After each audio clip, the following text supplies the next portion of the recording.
Bonjour à tous. Pour être bien dans sa tête, il faut aussi être bien dans son corps. Ensemble, voyons comment mieux se nourrir pour réduire notre stress.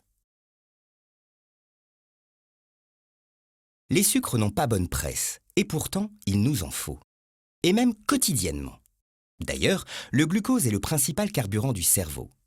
On en trouve naturellement dans les fruits, le sucre de table ou le miel. Mais aussi dans les féculents comme le pain, les pâtes ou les pommes de terre, sous la forme d'amidon.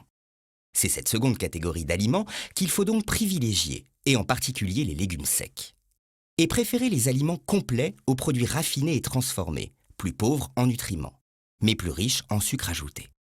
Sachez que les glucides favoriseraient la production de la sérotonine, un neurotransmetteur qui régule les troubles de l'humeur et limite les risques de dépression.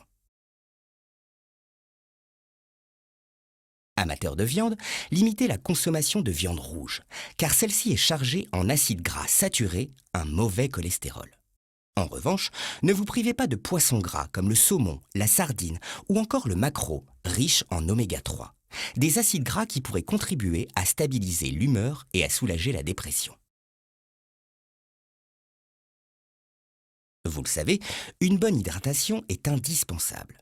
Boire 8 verres d'eau par jour favorise notamment l'activité cérébrale. Évitez les excitants comme le café ou le coca qui calment le stress dans un premier temps mais renforcent l'angoisse à plus long terme.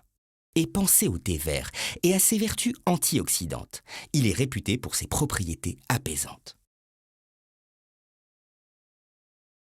Enfin, sachez que le stress et la fatigue peuvent être causés par une carence en magnésium. Pour y remédier, faites une cure en ciblant les aliments qui en contiennent. C'est le cas des épinards, des amandes, des haricots rouges, des lentilles ou de certaines eaux minérales comme l'épar. Et bien sûr du chocolat, qui favoriserait aussi la production de sérotonine. Un aliment plaisir et antidéprime, à consommer en quantité raisonnable bien sûr. Pour rester en forme, privilégiez une alimentation équilibrée et variée. Dans le prochain chapitre, nous nous intéresserons aux techniques de respiration et au sport. Merci de votre attention et à bientôt.